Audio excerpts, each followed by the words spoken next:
Well, all right, everybody. Good evening. Welcome to the Rebel Racing Network on Intensity broadcasting tonight. I'm Eddie Smith, and I'm with Jamie Mullins tonight as we take on the Syndic Cup Series at Kansas Motor Speedway. And we are really, really excited to have everybody, anybody that's watching, glad to have you. We're gonna take on Kansas in the Tornader 200, and it is going to be a good one tonight in the next gen. We don't know a whole lot about this car, but I think tonight is going to be really, really exciting. Uh, Jamie, how you feeling tonight? What you think about tonight's race? Are you excited?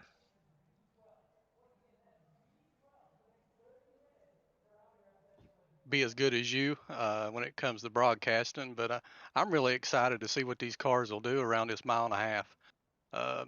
We'll see what happens, but I see a little bit of full throttle at first. Then, except for the guys that are going to be back in the pack, I see them having to release the throttle a little bit, but it's going to be fun.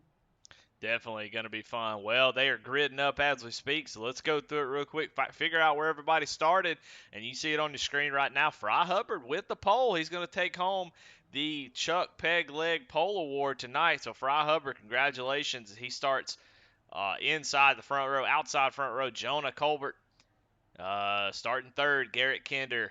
Daniel D. Cunningham starting fourth. Christian Dedman starting fifth. Cameron Combs starting sixth. Starting seventh, Brian Fine. Starting eighth, Tyler Rice. Starting ninth, Chuck Pegleg Phelps. Starting 10th, Christopher Heiner. Starting 11th, Jesse Necula. Starting 12th, Michael Swink.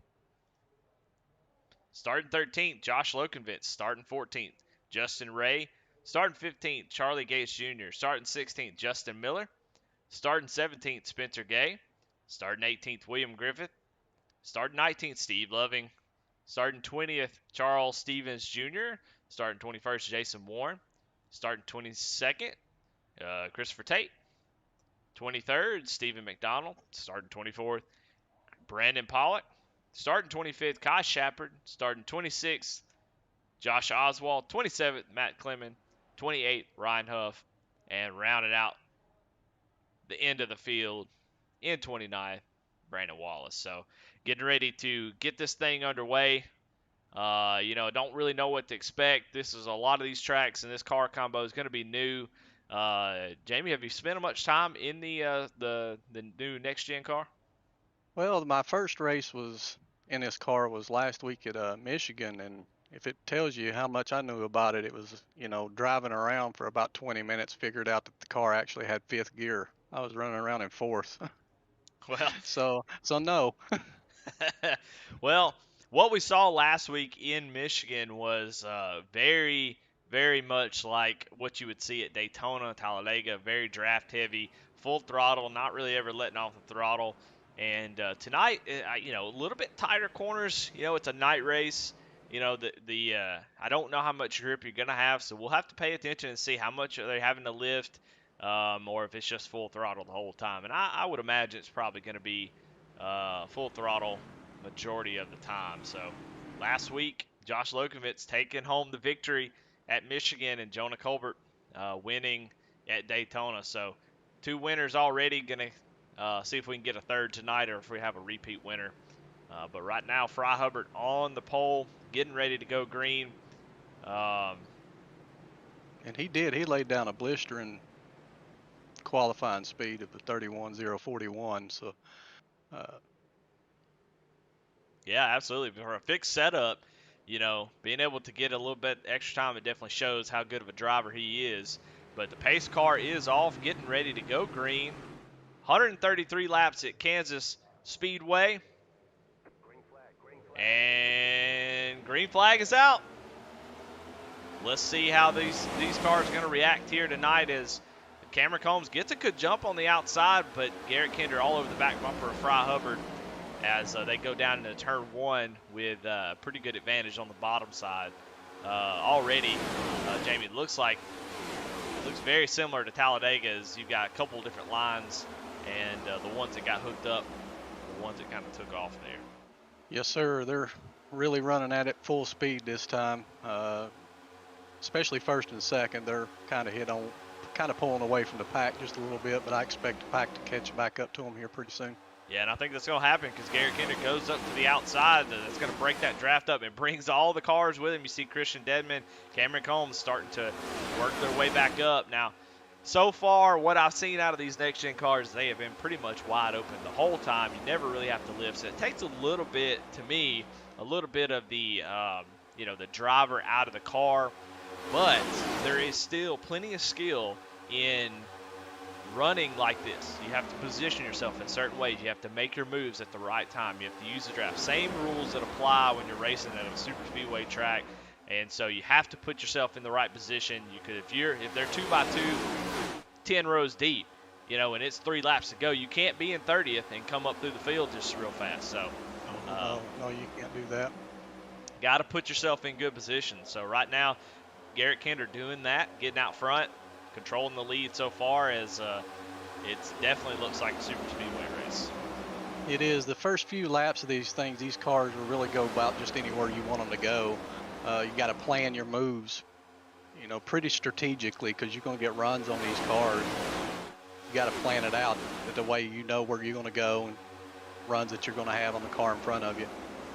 Yeah, Jamie, I consider you a really good plate racer.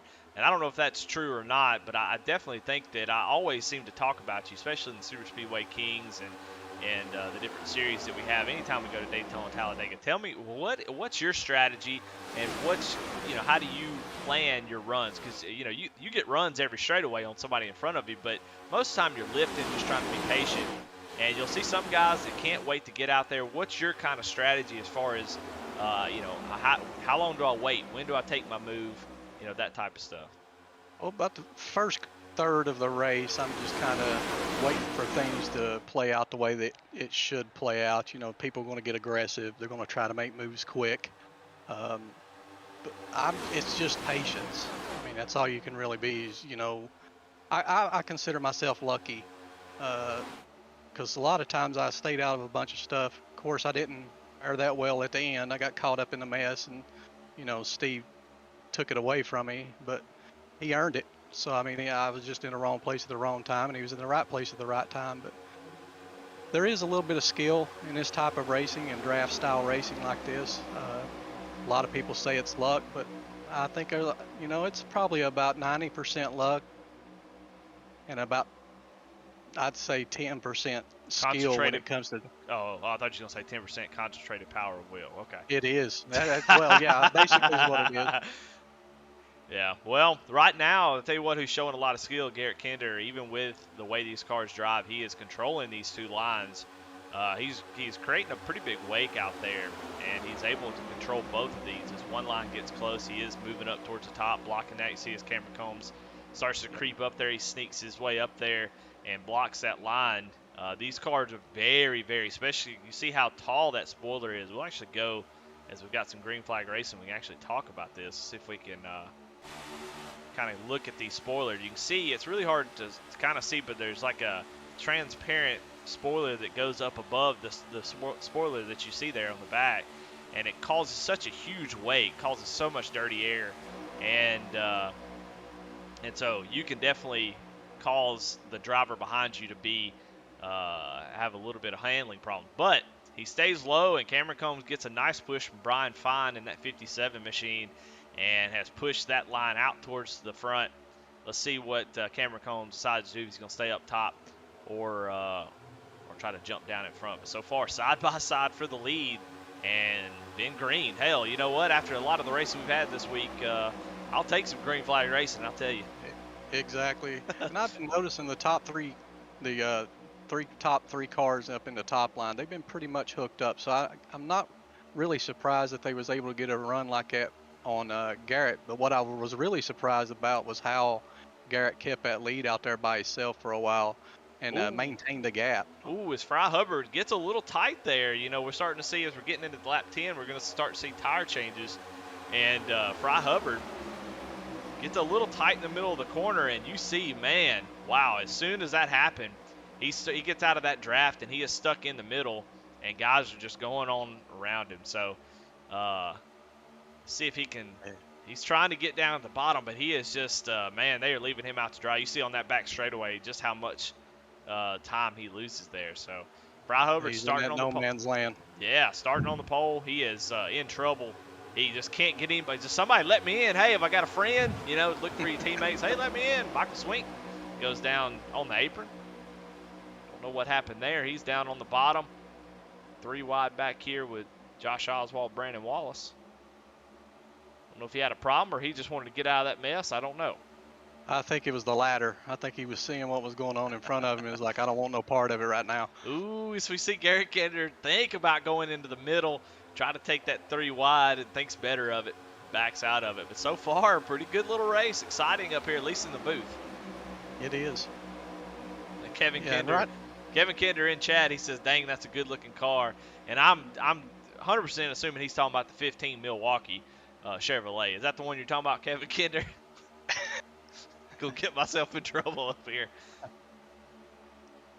Now we're starting to see some of the tires wear some, so you're going to have to start seeing them now. Maybe lift out just a tad bit out of the throttle and still try to maintain that draft because the car is going to want to push. Yeah, let's actually go on board with a couple drivers and see if they're having to do any kind of lifting. I'm going to go on board with Garrett Kender here, and we'll see if there's any kind of lifting that's involved here.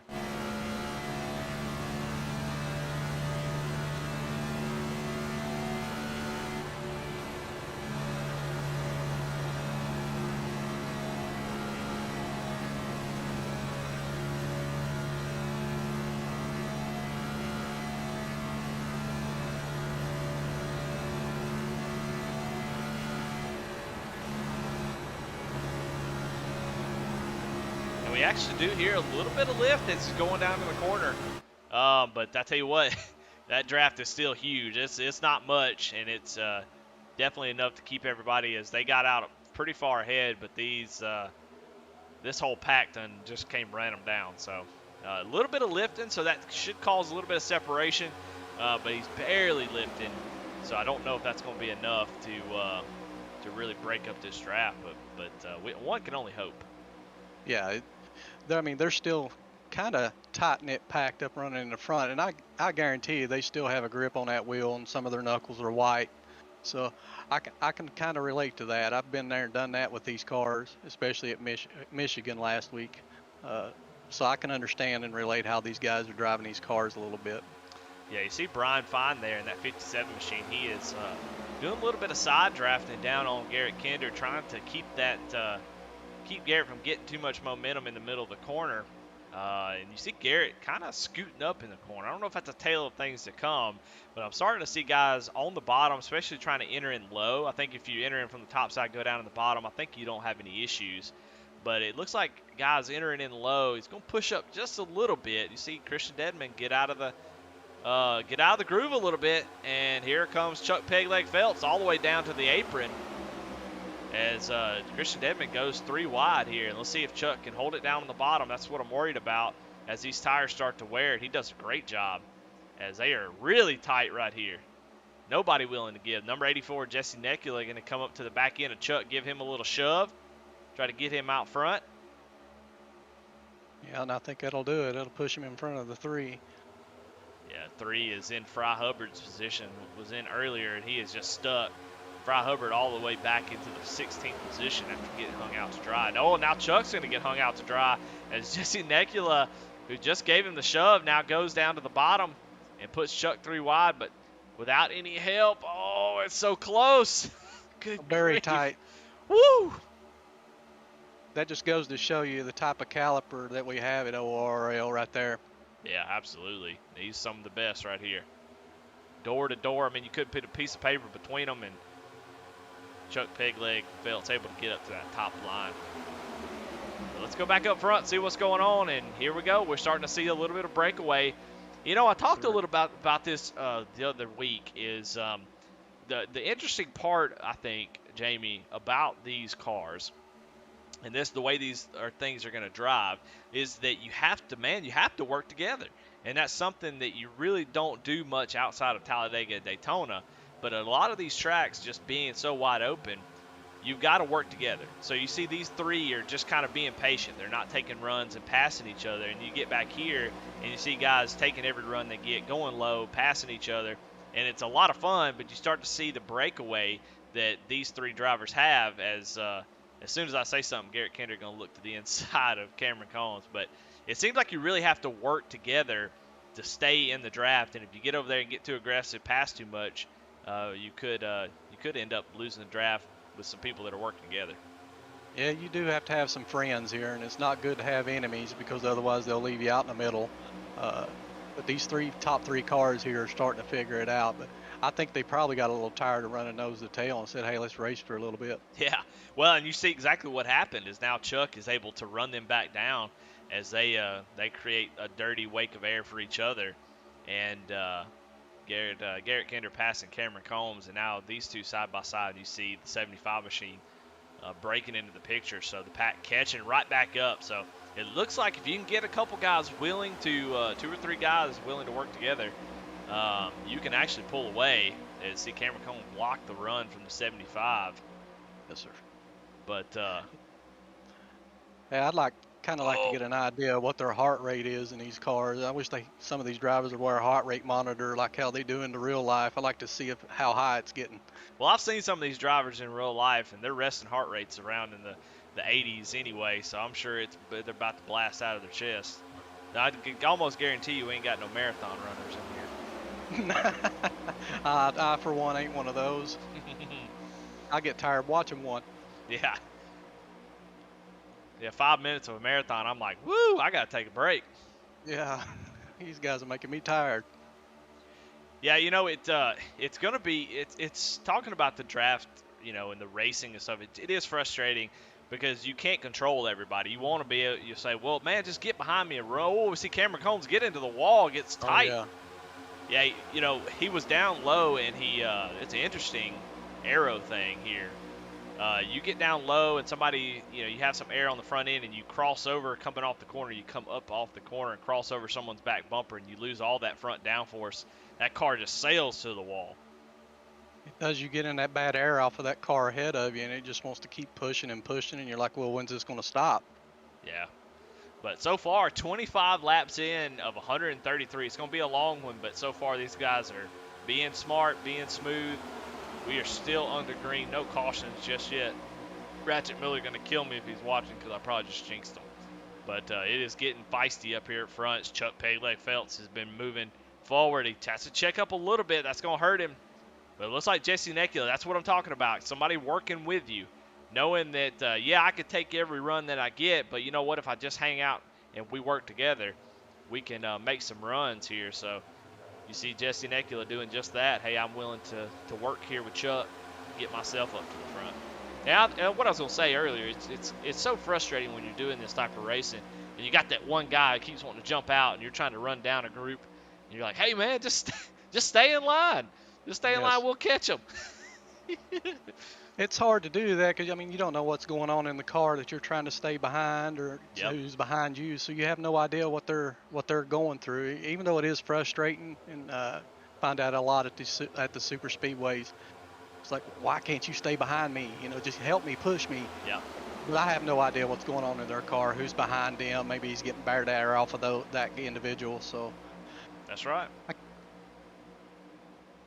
Yeah, I think that's part of the luck part of it is just, you get somebody that works with you or you don't, and there's nothing you can do about it. Like Brian Fine here, he gets pushed out of the line. He was running second and just can't get anybody to work with him on that top side, and he is just going backwards. Yep. You kind of have an idea who will be able to work with you and who will not work with you. You got that. Oh. You're going to have that. Yeah, got to pass for the lead, though. Chuck Pegleg Phelps taking the lead away from Garrett Kinder. Let's see if Kinder can hang on to it, but that 75 machine has got some help down on the bottom line as Kinder may be in trouble as he has nobody to help him.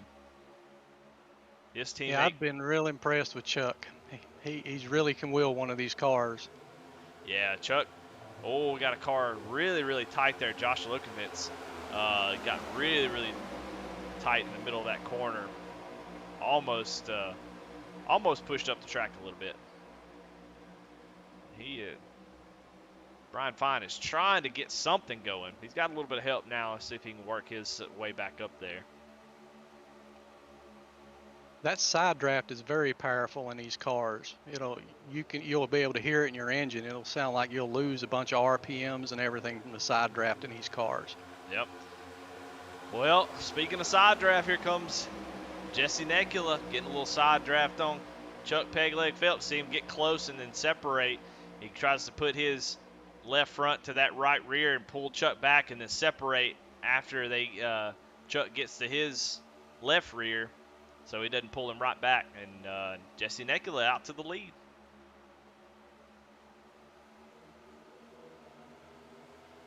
I'll be kind of curious once this race is over to find out how many lead changes that we had. Do something right. A little behind the scenes right here.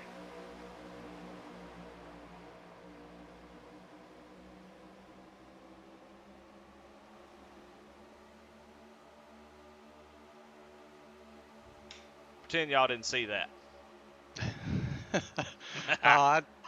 To be honest, I See was what? watching this.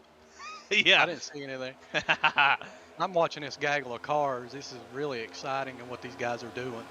Yeah, it's definitely exciting to watch, no doubt. It is just a lot of moving going on up front. Nobody's able to get away. We had that little 3-car draft, and then they decided to race, and you see what happened. Now all 3 of them. I mean, gosh, Brian Fine was one of those. Now he's sitting back in 7th on this top line, but we do have some people moving. Justin Ray, Jesse Necula is actually our leader, moved up 10 spots from where he started. Justin Ray right there on the bottom line in that yellow and red 38 machine behind Chuck. He started, let's see, about 14th. He has moved up 11 spots. Kai Shepard in the, oh Lord, the SDP 43, Richard Petty throwback. Man, I had a brain fart there. Doing the 24-hour Daytona, I lost Richard Petty's name. But he is up 18 spots and has done a great job so far. Chuck actually looking like he's going to taking 3 wide. Garrett Kendrick tucks in back behind him. But a lot of guys moving. Josh Oswald, Brandon Wallace, Jason Warren as well. So guys making some moves. But I tell you what, and it goes around. Oh, as soon as I said his name, Jason Warren goes around. Our pole sitter was tied up in that too. Oh, man. It was just a matter of time. You can see those cars all over the place. And let's go ahead and back her up and see what happened. Looks like Fry Hubbard, our pole sitter,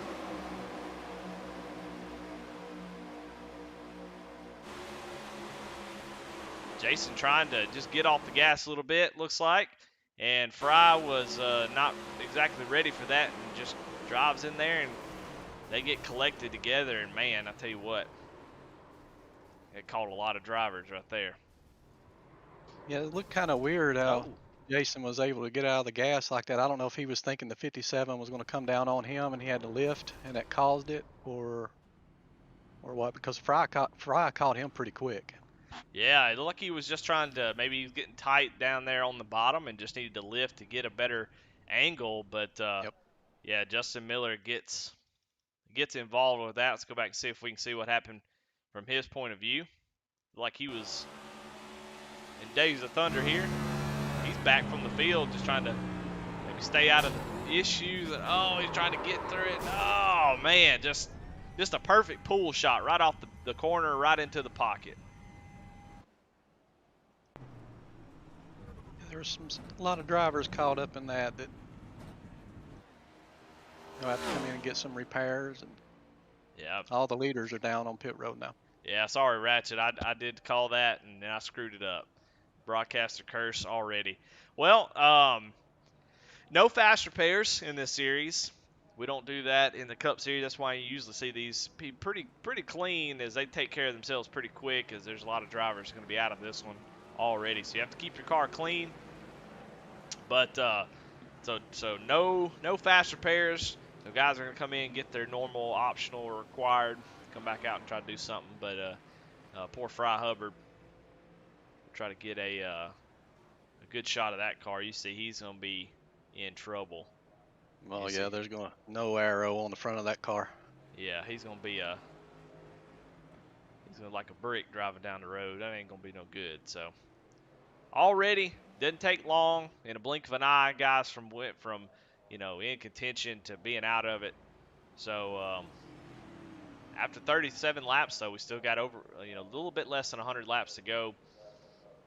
That's still a long way to go in these races. These are half links of actual NASCAR races. They run 50%, no fast repair, and fixed setup. So The 84 car got to really beat the second place off the pit road by quite a bit. I'm kind of curious of what he would have done. yeah, I don't know. I don't know. Looking at the pit times here, it looks like everybody's pit stop was pretty much about the same. So everything looks normal. I don't see any two-tire situation. It'll be interesting to know. Let's actually let's pull somebody up, see if they're willing to tell us maybe a little bit. Let's talk to somebody we ain't talked to before, who has not been up in the broadcast maybe ever. Let's talk to. Gosh, I feel like I've done talked to pretty much all these people. What about Justin Ray? Well, you never talked to him. Let's talk to Justin Ray. You know him? I don't know him, but I'd be more than happy to get to know him. Well, let's talk to him. If I can find him.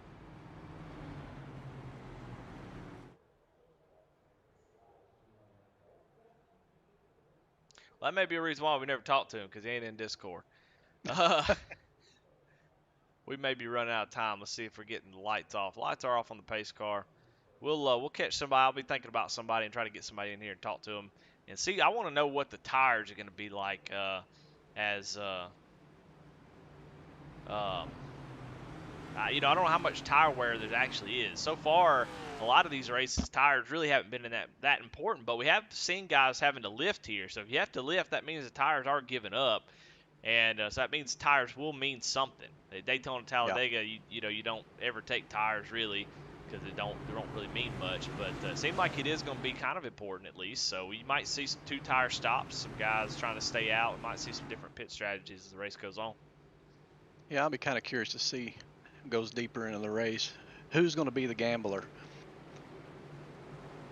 Well, there's a lot of gamblers in this field, and I would imagine come down to the end of the race, somebody throw a little two-tire stop in there, try to get some track position. That could mean all the difference in the world. But we are getting ready to go back green. Jesse Necula, Justin Ray going to be your top two. Jesse will have control of the restart as we get going on lap 40. First caution of the night. We'll see if these guys are willing to settle down, if they're ready to go even harder as Jesse gets a huge jump. But any other place, I think that would be a good thing. But here, I'm a little worried. I don't know how getting a huge jump on a restart, how that's going to work out. But let's find out. Yeah, they're already kind of starting to come back to him. Oh, yeah, it didn't take long, did it? He's trying to guard that bottom and keep Garrett Kinder from getting a huge run. They're going to get connected as Justin Ray was trying to make a little run to the outside, but you saw how important it was to have help. As Garrett Kinder gets the back bumper of Necula and pushes him back on out there.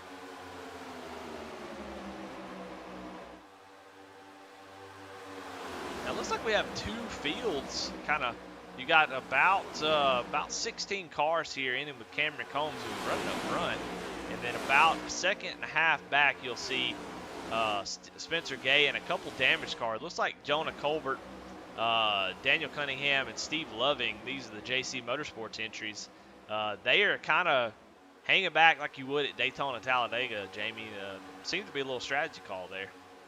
It is. I think that's kind of like what it looks like to me. It looks like they might be laying back a little bit, probably expecting them to be very aggressive up front, to get out front, trying to plan for the worst and hope for the best. Yeah, I mean, if it stays green forever, you might lose the draft and be in trouble. But like we've seen, if two or three guys can get together and work together, they can, they can really make some ground up. So, may not be a bad strategy as we saw that last wreck. There's a lot of folks involved that had nothing to do with the wreck, just know where to go. As Kansas is wide enough, but not that wide. So, definitely want to. Go ahead. they're also not abusing their stuff. As you can see, they're always diving down the low. They're not running side by side and scuffing their tires up more, so they're able to run it and kind of set their own pace. Yeah. And I'll tell you what, JC Motorsports, and I'm yes, this is a little biased, and I'm not going to hide it, and I'm all right with it. I don't really give a rip, but JC Motorsports has some of the best paint schemes in the field tonight. Not gonna lie. Jonah Colbert's paint scheme is one of the nicest looking schemes, and then you got the Rowdy energy drink, orange and black. I'm a sucker for orange, Jamie. I know you're a Tennessee fan, but I'm a sucker for orange. And that really appeals to me. A Tide Ride, man, will win the paint scheme of the night for me any day of the week. But then Steve Loving back here always has some really nice Coca-Cola schemes. And tonight is no different. So they are definitely winning in the paint scheme department. A lot of good ones out there, but these three, man, they really stand out. That orange and black, there's something about those two colors. It's kind of like, hey, that's a mean looking paint scheme. Yeah, that dude made that song Black and Yellow, Black and Yellow. He messed up. It ought to have been orange and black. Yes, sir. So, good looking paint schemes. Right in front of them, you'll see Spencer Gay, and I don't know who that is. I can't really tell. That's Michael Swink. Swink's a lap down or two. You can see he got a little bit of damage. But Spencer Gay in that 69 Superflow Days of Thunder throwback looking scheme. Leading this charge. It looks like JC Motorsports driver decided it's time to go, and they are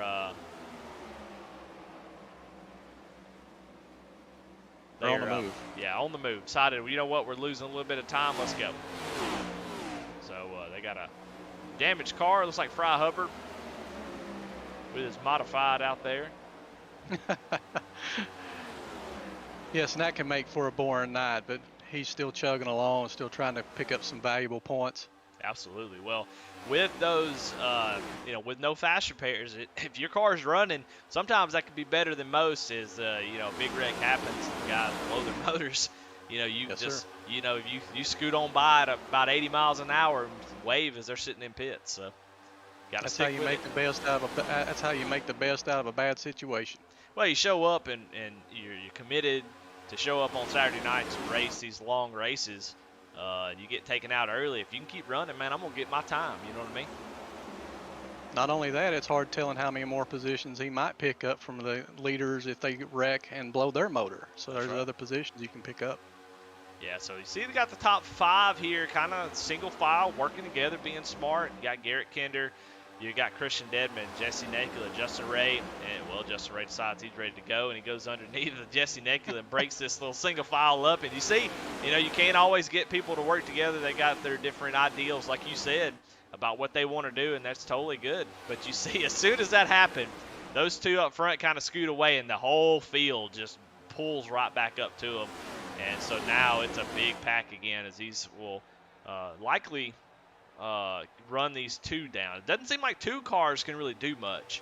And you see these Reaper Racing entries of Garrett Kinder, Christian Dedman definitely the schemes seem to match. So they are working together 2 by 2, but two cars don't seem to be doing enough. 3 cars seems to be pretty fast. So it is, and Chuck's trying to help the car on the bottom, but since both of them are side by side, they're really slowing them both down, which is allowing the front two to get away since they're nose to tail. Yep, you're absolutely right. But great racing by everybody so far. They only had the one incident after 50 laps, so this race is going to be in the books pretty quickly. But, man, it is a madhouse up here. Everybody's just trying to jockey for position. Poor Jesse Nekula just trying to hang on. Running in third, probably just pretty committed to running there. And Justin Ray was like, nah, I'm ready to go, man. Let's go. Yeah, I'm really impressed. You got the top 16 cars within 2 seconds of one another. So big group running together. They're having fun. Ooh. Yeah, so interesting story. Like I said, just want to talk about how guys can work together. We see 2 cars don't seem to be able to break away. Of course, now third place, who down on the bottom, is able to get that draft off Dedman and get a little bit extra speed. But I tell you what, last time by, this little group of 4 drivers here, led by Jonah Colbert, actually the fastest cars on the track. 4 drivers working together. making up a lot of speed. So these guys running side by side, you know, maybe they take notice. I don't know if they will or not. Sometimes you can't, you know, you can't always tame a wild horse. You know what I mean? Exactly. So you can't always get people to do that. But if you look back here, these guys are running them down. They have already gained about a second as they are, like I said, the fastest 4 cars on the track. They're running a very smart race. Yeah, absolutely. And as the time goes on, if they need to be a little bit faster, if they just want to maintain this gap, they can. But if they want to be a little faster, just get a little bit closer. And like I said, just make some speed. But let's go back up here to where the action is. That's what y'all want to see.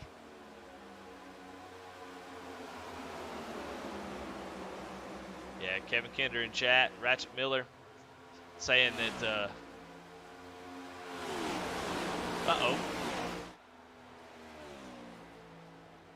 saying the 13 and 3 were hooked up, and they were, but Christian Dedman gets kind of left out. Looks like maybe on the outside or something, and drops back as we were looking away.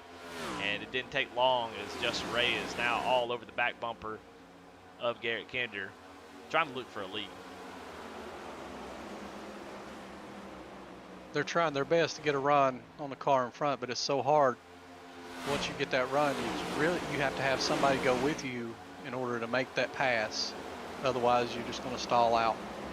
Yeah, it's that bubble effect right on the back bumper. You get right in somebody's bumper, you got this huge run, and all of a sudden it just stops. That air just has so much pressure back there that it actually pushes your car back, and you kind of lose that run. So far, everybody playing nice this time around after that first wreck. We're starting to get a little single file up front.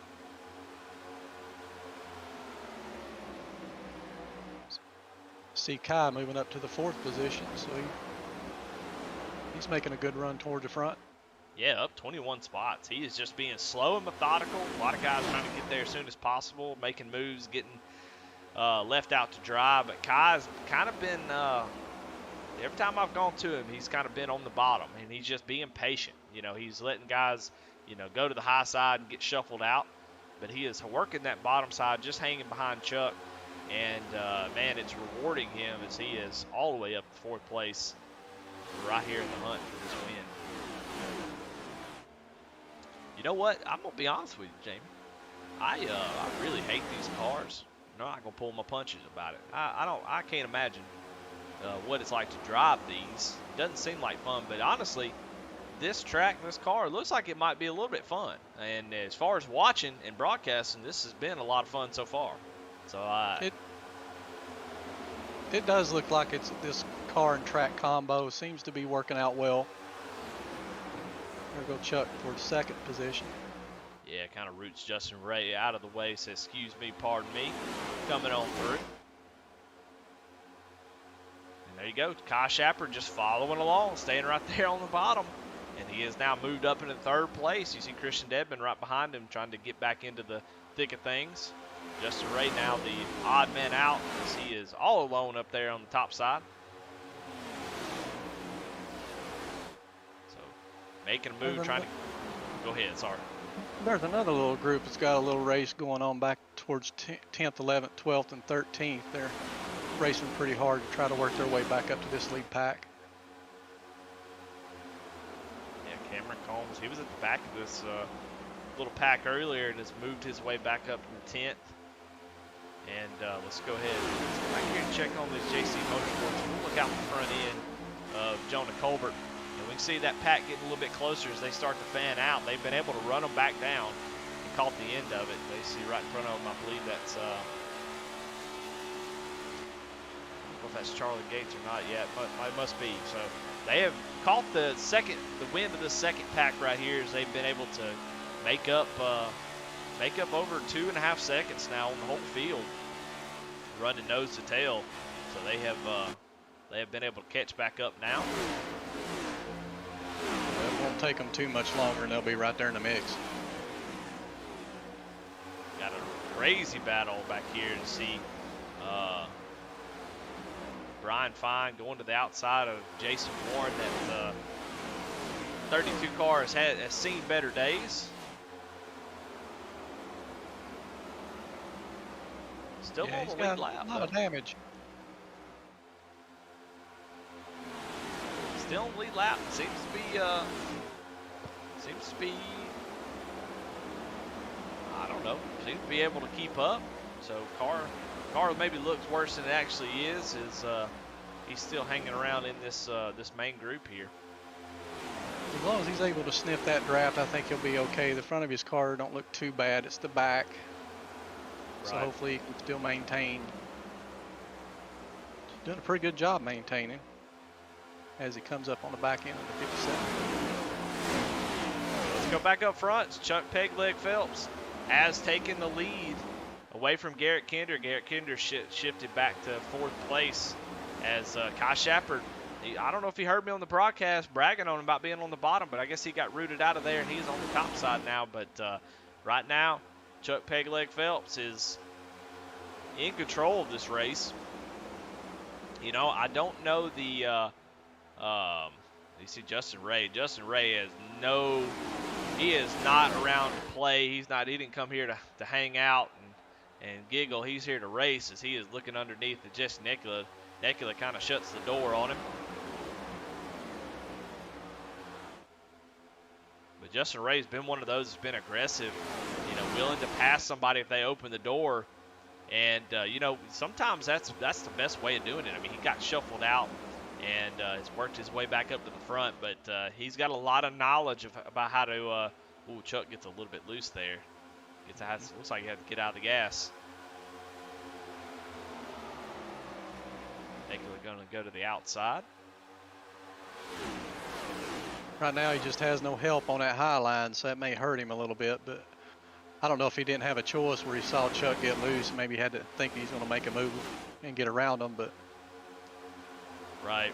Yeah, it's always tough decision. Do I lift and let all the guys behind me get these huge runs, or do I jump out and try to take the run and see what I can do with it? Sometimes it works, sometimes it don't. But he's able to get down back on the bottom lane and get behind Justin Ray.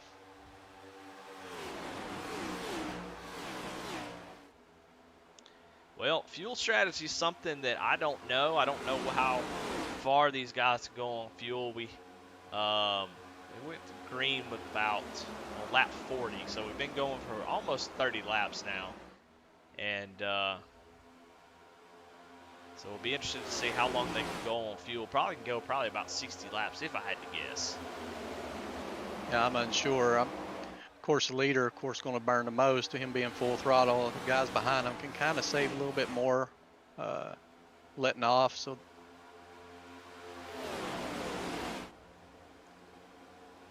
if they're letting off at all, they're racing so hard they might not be. Might not be. Yeah, Ratchet Miller says in the chat, says, damn them Chevrolets, huh? Yes, sir. Top 3 right now, all Chevrolet, but Christian Dedman in that Ford Mustang, and right behind him, Tyler Rice. The Fords are looking to dance a little bit, as right now Chevys have been sort of controlling this race outside of Garrett Kinder. You know, and I better be careful. I'm pretty sure he's running a Ford, and he is. Garrett, who's been leading, I won't get in trouble over here, but Garrett, who was leading the race, he was dropped back to 10th, so I don't know if it was intentional or just got shuffled out.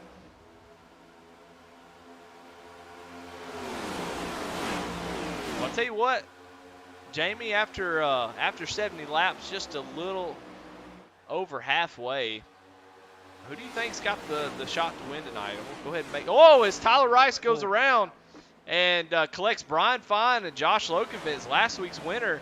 Josh Lokovitz involved as 3 drivers really tore up here as we have a crash on lap 70. Boy, how things changed. I was sitting there. Everything looked pretty clean. Let's go back and see what happened. I really wasn't expecting that. That just come out of nowhere. Oh, yeah. Looks like Josh Lokovitz was looking as Tyler Rice is coming up off that apron. Gives that little gap there, and Josh is like, well, I'll go there if you don't want to go. And Tyler was obviously, I don't think he was really giving up that inside, just trying to maybe get a better entry. And just one of those deals right there where it looked like there was a gap there, and there really wasn't. It happened so fast. Yep. It's easy for us to criticize, ain't it? Whenever it's It is. happening in a split second out there on the track. But last week's winner, man, already having some troubles. That car is beat up pretty good. And I'm pretty sure we'll see all cars on pit road. I think you're right. Come on, get down, get those tires, and that's what we see is these guys head down pit road. See Chuck Pegleg Phelps leading them down. And we were talking before the race, and we can go ahead and bring this conversation out into the open. We were talking about Chuck and just how he is definitely, I don't think anybody's going to just let him win in this race. But I tell you what, if he were to win, I think there'd be a lot of partying, a lot of drinking tonight. Man, I tell you what, I don't think there's a more popular vote for somebody who needs a win or who people want to win more than Chuck. And I think he probably wants to win more than anybody wants him to, if that makes any sense. It is. He was my dark horse pick, but the way he's running now, he should be the favorite. Yeah, he's looking really good. But there's your pit strategies, man. We talked about it earlier. I don't know. Everybody else looks good. Chuck just had a slow stop. I don't know if he had some damage that he wanted to get fixed. I didn't see him get caught up in anything, but has a 22-second pit stop. And everybody else, Justin Ray, who was running second, had a 14-second stop. So I don't know what happened, but Chuck, as soon as we pick him, he drops back into ninth. That's the way it always works. It's what you call it, the broadcaster curse. Yeah, sorry, Chuck. I don't know what happened, man. He's still in it. I got faith in him. He'll still make his way back up there. He could be planning, fixing he may have had a little bit of damage, but I wouldn't know where he got it from. That car looks pretty clean, though. Well, I can tell you there's nobody who puts more work into trying to get better than Chuck Pegleg Phelps. I talked to him plenty about this, and he's just like, I just want to be better. I want to try. Former Marine, he's definitely always trying to improve. I don't know if I call him a former Marine. I think that's probably a silly thing to say. He is a Marine.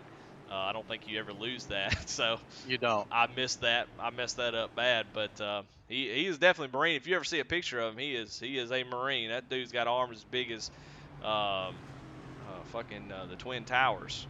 Exactly. So that guy is. He's such a good guy. We were talking about that. He's just everybody wants him to see him to get his first win. He has been there many times, just come up short a couple times. Last week he was up front all race long, gets taken out. So definitely want to see him in contention. I think tonight he's shown that he definitely has what it takes. He does. It's not a matter of if he's going to win. It's when he's going to win. And I've got a feeling that once that win comes in, they're just going to click off. I think so. I think he's definitely got the talent. He's got the want to. Sometimes you just need a little bit of luck to get that win. And this series, this whole league is so competitive with drivers who can. So many drivers who can win each and every week, and so sometimes it just has to be your night. And I think Chuck, it's going to come like you said. Once he gets that first win, man, I tell you what, it's going to be a waterfall of wins. I think. Yep. But in this series, in this season, and in this car, there ain't been but two winners.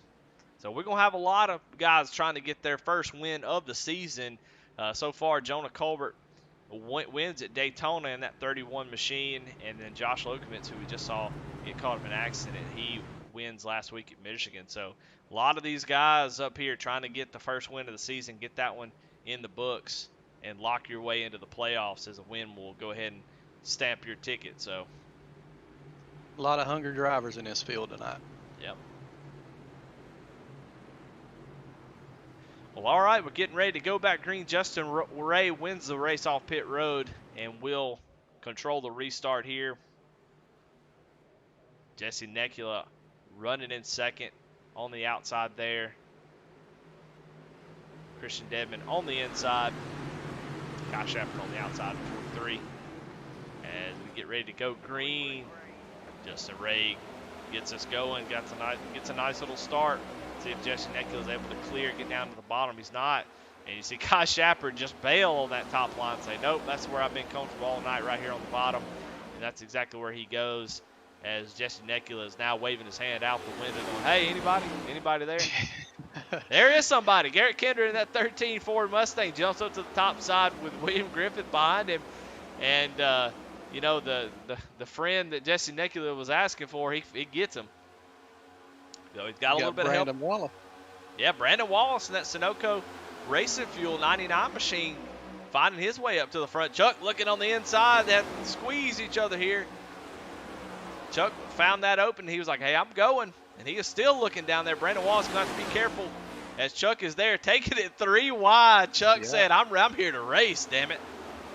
Had some issue on pit road. I'm ready to get back up to the front. He not able to clear that pass, maybe a little bit too early, backside of it a little bit as he's got Josh Oswald on the outside of him. Let's go back up front as Justin Ray controlling this race. Christian Dedman all over the back bumper. That high side just not moving, maybe like they hoped. See if Christian Dedman is going to try to jump up there. And he does. He's going to jump up there and take that top side. Kai Shapper like, hey, that's fine. Thank you, guys. Thanks for opening that bottom up. I'll take it. I'm really impressed at how many cars are on the top line right there in the front than they are on the bottom. They're making that top line work as the 3 gets a push. Yeah, smart move by Dedman. He probably had his teammate Garrett Kinder say, hey, this top line's moving, man. Hop on up there. And he did, and he was able to take the lead from it. So, but Chuck was able to get by Brandon Wallace, and here he is, that third, fourth car on the bottom there. He's joining the party.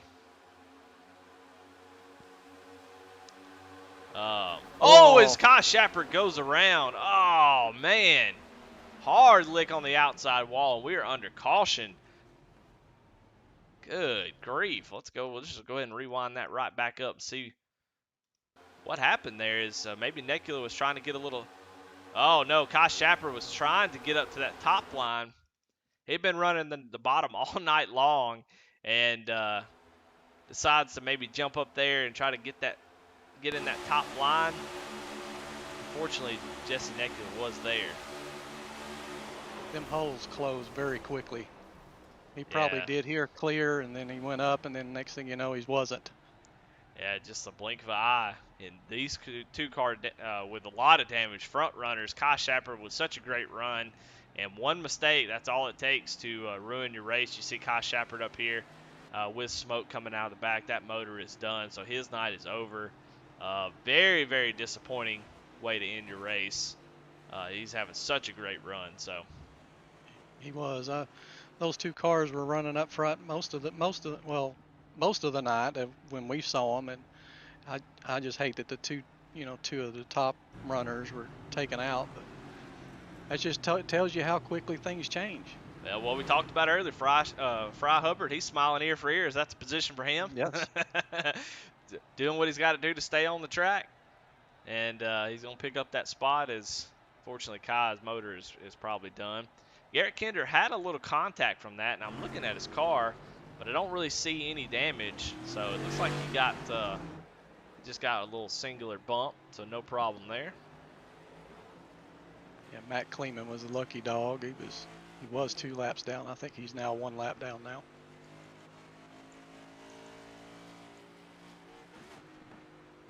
Yeah, the splitter looks good. Everything looks good on the front of that car, so doesn't seem to be a problem. Keeping that Kinder Farm and Ranch Ford clean. That's right. Well, those guys pitted, Christian Dedman and pretty much the top 11, no, top 10 now. Spencer Gay goes down pit road. Top 10 stay out. They all last pitted on lap 71, 72, so not too many laps on these tires as we're on lap 80 and or 81 now. So there's your pit strategy starting to make a little bit of a difference. Guys coming in, getting tires, getting fuel, and some guys, staying out trying to hang on to that track position. Yeah, track position is very important right now for these guys. They're trying to stay up front where they're out of the mess towards the back, and I'm kind of curious of how those worn tires are going to do a little bit 20 laps from now compared to these guys that just took tires. Yeah, that's a good point. I'm interested to see myself.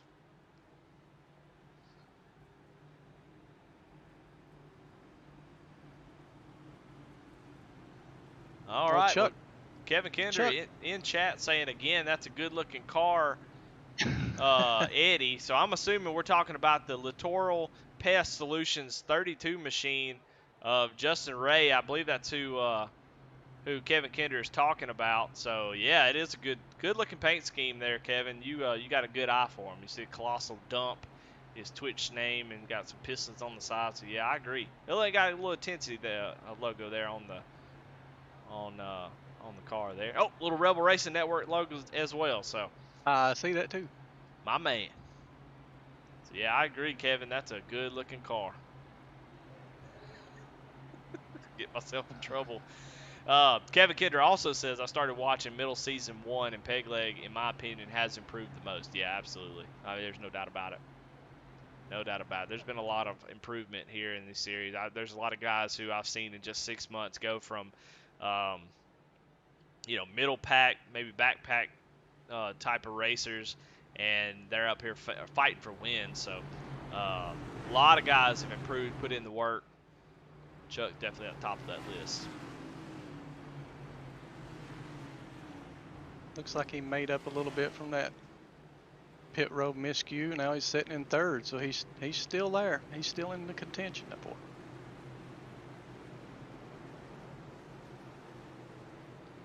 Right now, Christian Dedman in that monster rehab machine. Ford Mustang. Look out, Ratchet. These Fords are starting to make a little bit of move. Got one leading the race. You got a Toyota back there in 12th. We hadn't seen a whole lot of Toyotas, so they're finally getting the hamster wheel rolling, getting up there towards the front. Green flag is out. Lap 82 of 133. Christian Dedman gets a great jump. We've seen it all night. That little gap there he has not going to last. He's probably sitting in his mind right now like, uh-oh, I probably shouldn't have done that. Yeah, William Griffith has talked about him pretty much at all as he is up front, right behind Justin Ray, trying to find his way up towards the front. Justin jumps down to the bottom, right in front of Chuck. That's going to leave Griff without any kind of drafting help. So he's got Josh Oswald, just 2 cars on the top side now as everybody jumps down to the bottom. Let's see if anybody's willing to jump up there and 1799 get close to each other, yeah. Well, we were talking about it before we had that big wreck, so I'll go ahead and make it official. Who's your pick for the race?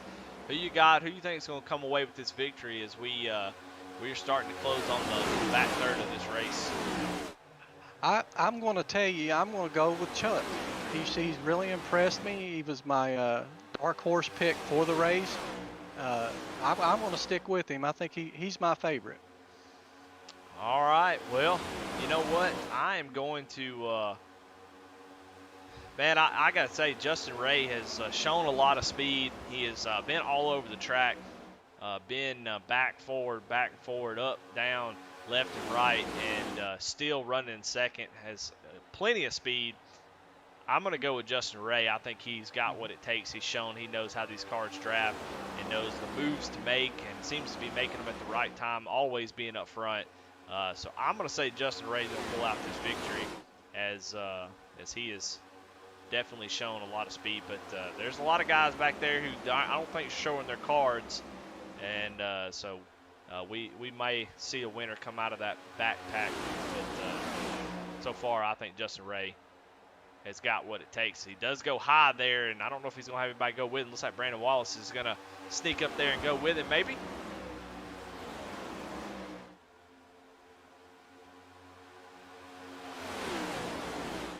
You got Garrett Kinder coming back in 10th. I think he's the first car that came down on those fresh tires, so he might be taking good use of those. Yeah, it'd be, I don't know how much he's going to gain from that. And I tell you what, while we're under racing, we got somebody who looks to be out of this one. We'll bring Kai Shepard up into this race. I think he's still sitting on pit road getting some repairs. So let's talk to Kai. Hey, Kai, this is Eddie and Jamie in the booth. You got us?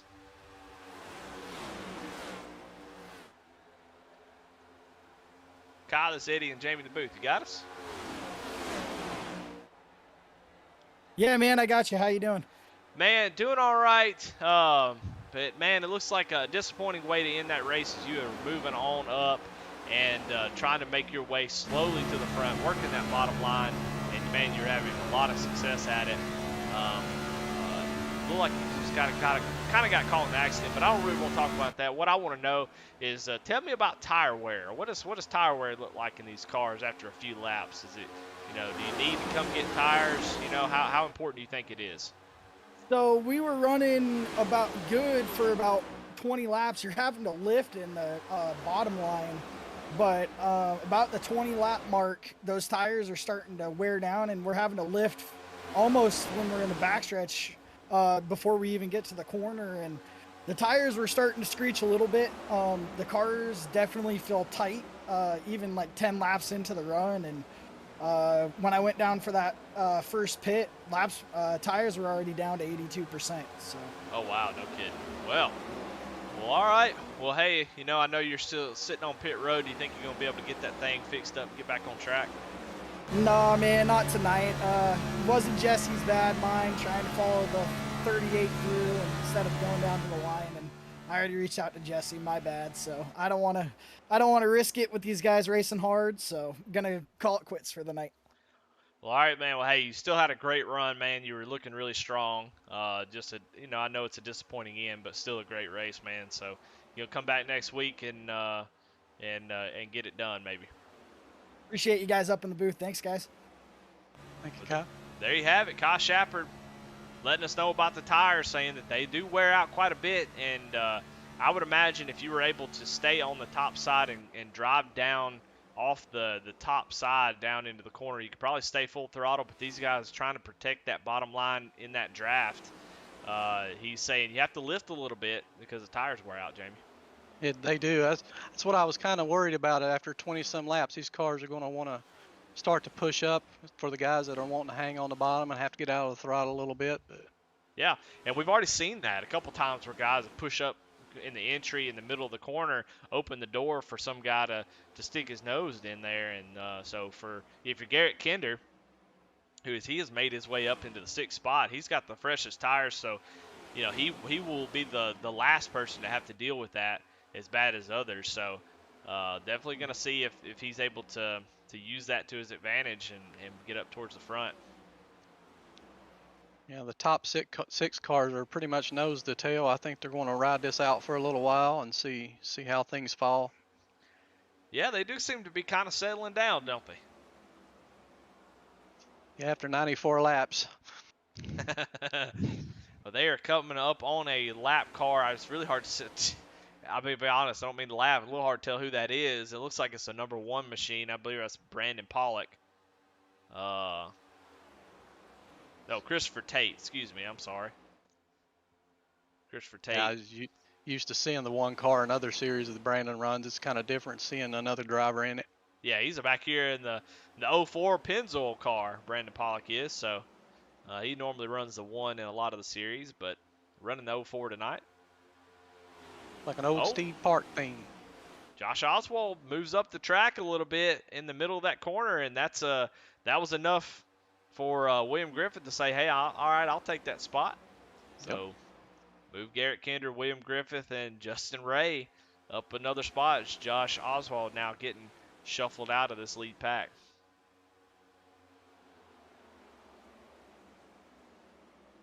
We also see the 31 car back in 12th. It looks like they're still in their race game plan of staying a little bit off the lead pack and still running their own race. Yeah, we'll do a JC Motorsports check-in here as they are still nose to tail. So definitely a team strategy here, trying to get that good finish. And they're definitely not as far back as they were before, but No. you can definitely tell they are not willing to get back and get up in the thick of things just yet. But I think that's where the skill comes in, Jamie, and you can let me know what you think about this. But if you make this kind of strategy, the skill comes in is when do you go? When do you make your move? How is it too early? Is it too late? Like you have to make a decision to go whenever it's the right time, and I think that's where the skill really comes into play. It does, and It all depends on really who's around you when it's time to go. Super speedways, of course, you could always wait 2 laps to go before you make your move because it's so fast. But here, I don't know. I don't think I would make my move any less than 15 to 20 to go. I mean, you got to start working your way up. And it also depends on how many cars are in front of you. Yeah.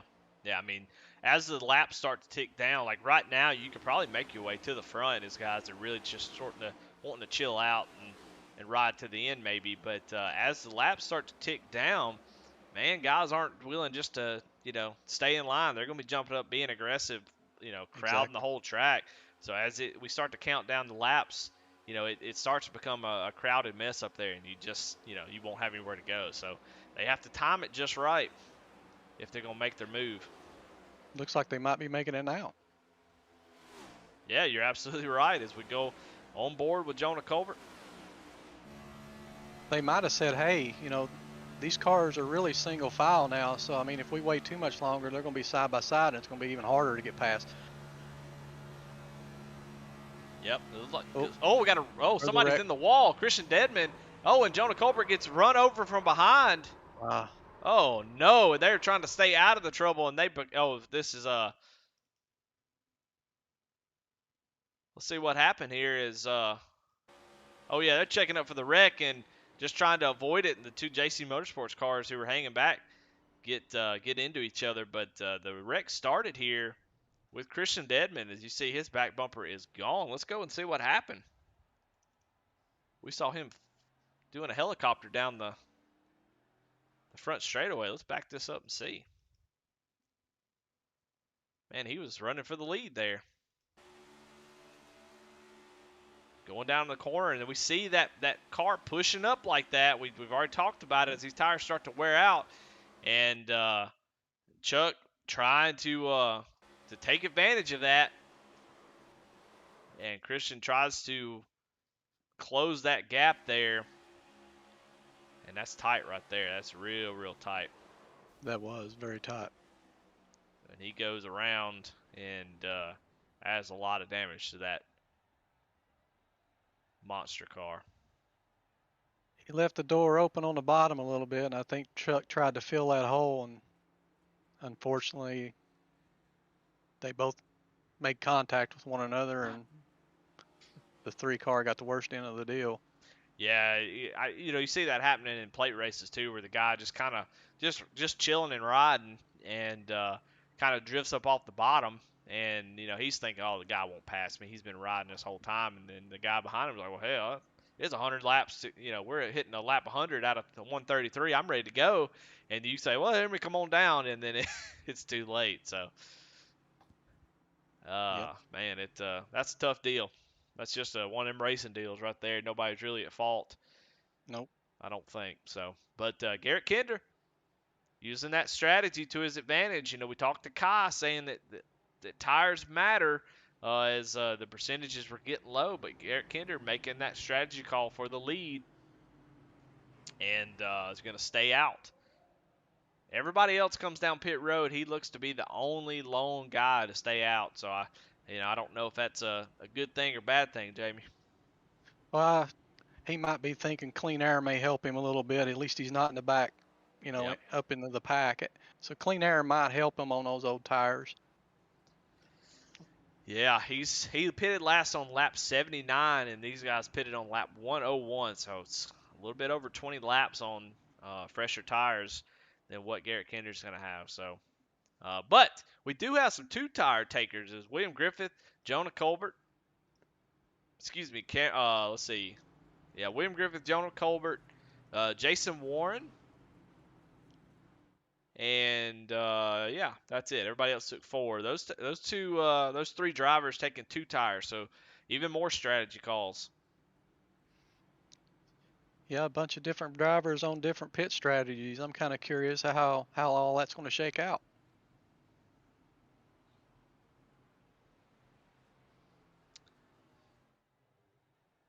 Well, 30 laps to go. These 30 laps are going to click off fast, as we have seen so many leaders.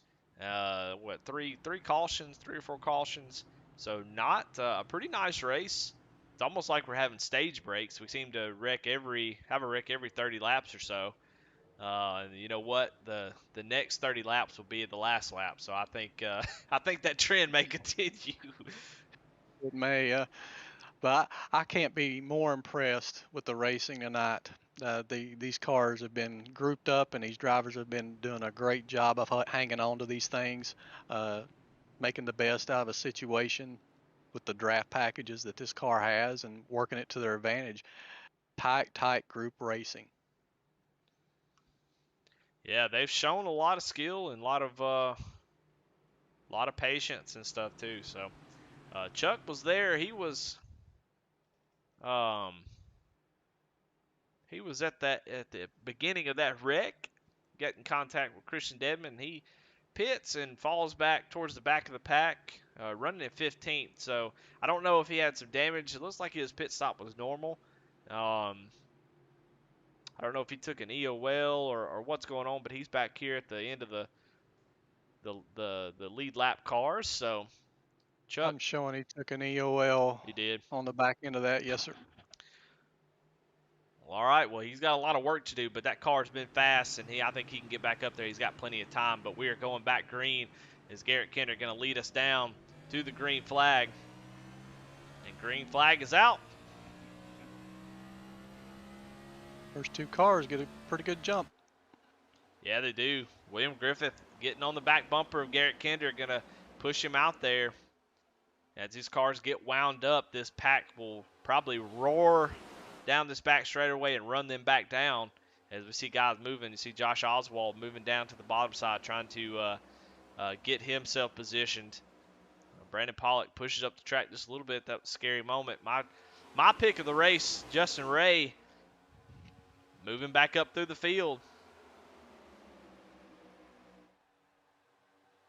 He is. He's kept that car clean. The car's been looking pretty good.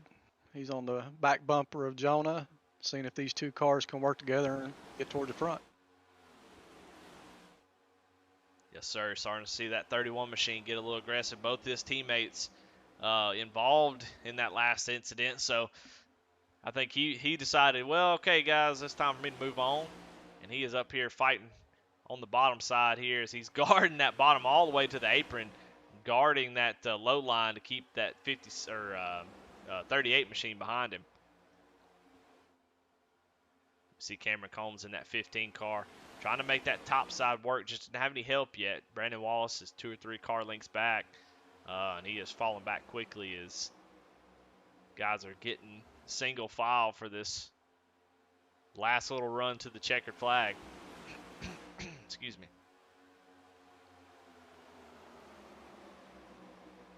Ratchet Miller in chat says shit's about to get real, boys. Pull them belts tight, pin that throttle, and let her eat. That's absolutely right. 100%. My hands are starting to sweat now the way they are now. It's getting close to getting towards the end here. It's time to go. Yeah, everything gets a little tighter. You get a little tighter on the back bumper. Somebody gets tighter on the back of your bumper. It's even less room for mistakes. Justin Ray going to go down to the apron under the 31 machine. That's going to be tough to pull that off, as he's going to have to clear the. That's a rule that's been talked about since this series started, as everything is a lot like Daytona, and iRacing really doesn't have a yellow line rule at Daytona Talladega, and we don't necessarily have one here either, and especially outside of those tracks, you definitely don't have one. So if you decide to go down in the apron, Jonah Colbert definitely not willing to just give that up, as he was going to hold him down that white line and say, you got to make it stick. So if you go down there, you got to complete the pass. That's the rule. And if you can't complete the pass for that turn, you got to get back out of it. And Justin Ray does that, prevents a wreck. So good on him. So that driver that's on the bottom does not have to move up and let you back on the track if you decide to go down to the apron. That's exactly right. And especially with these closing laps, ain't nobody going to want to give up an inch. Yeah, no doubt about it. Justin Ray going to go down to the bottom on the apron again. 3 wide here is it's going to be tight as we go into the corner. Justin Ray again. That car actually does a good job of getting back up on the track. My pick looking really aggressive. Oh, he gets a little contact from that 17 machine back there. as he is losing a little bit of time trying to be aggressive, trying to make his way to the front, but Jonah Colbert not willing to give up that bottom line. So he's going to have to find another way around, I think. We got Brandon Pollock taking over the lead. Yeah, I'm over here running my mouth. We got a lead change. Now's the time in the race where you're going to see drivers make moves that they probably wouldn't make towards the, towards the beginning of the race. They're going to get a little bit more aggressive, more brave, stick their nose in places they probably shouldn't. But that's what makes this place exciting and fun to watch. Well, look at here. We've got Brandon Pollock out to a big lead, and what I think is happening is Garrett Kinder's tires, those 20-lap old tires, seem to be affecting him quite a bit. And I may be completely wrong as he gets a big run, starts to run Brandon Pollock down. But I don't know how important those tires are. As he seems to be, guys seem to be all over him. So it seems like he's having a harder time getting off the corner as the car's getting a little bit tight. But as I say that, he starts to run. You see, he has to get off the gas a little bit more than Cameron or William. So tires definitely seem to be making a little bit of difference for Garrett Kinder. Yeah, and he's not able to hold the bottom off the turns like he was earlier either. Yep. But I'm kind of worried about Brandon being that far out. These guys are going to have such a run on him. But maybe with Garrett's older tires, he'll be able to hold them back a little bit more. Yeah, I mean, I feel like if you're Cameron Combs, if you can get some guys to work with you on that high side, you see just how much momentum he was able to get on that high side. If you can get a lot of guys on that high side, that may be the place to be right now, as the bottom is really going to keep getting checked up from this. Ooh, that was close. Yeah, there's a checkup on the bottom line as Garrett Kinder's tires are just roasted, and you see that top line starting to just kind of drive by him. He's just trying to hold on as long as he can, hoping for a caution maybe, as that strategy call just not working out. As you were definitely right. He is pushing off the corner, and you can see just how much the 12 has to get off the throttle. But Cameron Combs making his way up here to the front towards Brandon Pollock. About to get a little racy up here, or are they going to get up here and ride? What do you think? I think they may ride for about another maybe 5 laps. As I say that, the car goes high, 57 car. He's not wanting to ride. He's wanting to go. But now, if you're a little bit further in the back, the time to go up front was probably about 10 laps ago. Yep. Yeah, we see guys trying to get around Garrett Kinder as he moves up to the top side, and he is really, really hurting. You can definitely see those tires really made a huge difference. So, trying to make a good strategy call. Caution's out. Oh, caution is out. And I don't know what the caution was for. Oh, Jason Warren spinning down into the infield. What happened there? I saw him grab the wall a little bit. I thought he had it wrapped up. Oh, just trying to avoid the 55 there and just hits the wall and comes down in front of the Spencer Gay there and spins down through the grass.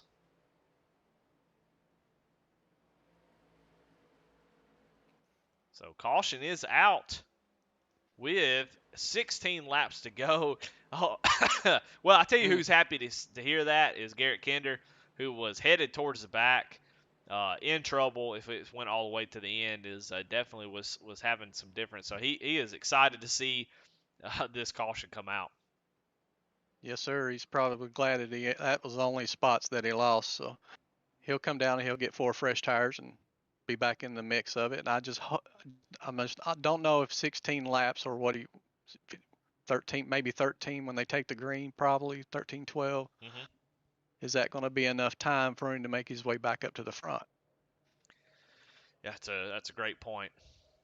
So he's going to have to come down and get tires. I think he's in a bad spot if he doesn't. And I think everybody else will as well. And that most guys are. We got a couple guys wanting to stay out. 3rd, 4th, and 5th stayed out. Yeah, so about 15 laps on those tires. They last pitted on lap 101. So, not as many as what Garrett Kinder had on them. But you see Cameron Combs, Brian Fine, Justin Colbert, Jonah Colbert, Justin Ray, those guys coming down pit road getting their tires.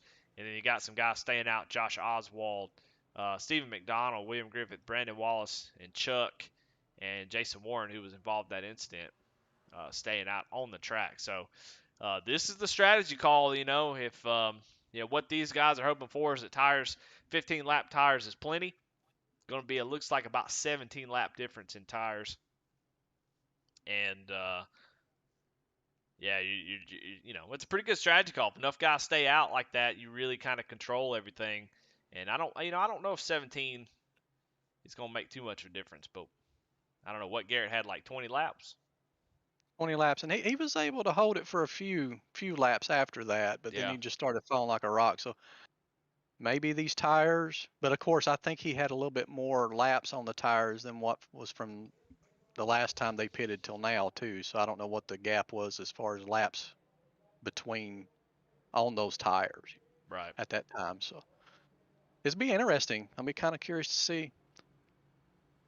Well, last Tuesday night in the Nightmare Cup, Josh Oswald played the same strategy and came away with that win as he was able to control the restart, saved his stuff, and Daniel D. Cunningham was trying to reel him in, but just didn't have the short run speed to run him down. He was able to take home that win. So he definitely knows how to work this strategy and what he needs to do, as long as he can keep the cars behind him. Yeah. Especially if they start running 2x2 for a while. With the tires still just having those little bit of laps on them, they still might be able to run side by side, which would probably hinder the guys that's taking tires from getting to the front. They'll have to make it 3 wide. Is the only thing I can see, and I don't know if that'll work out.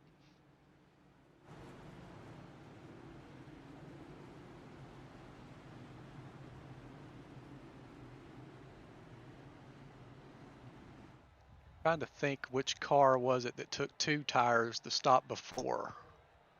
Jonah Colbert was one of them. Okay. I think Cameron Combs was another one, and those two look pretty racy. So Yeah, they're sitting 7th and 8th. So I mean, they're still,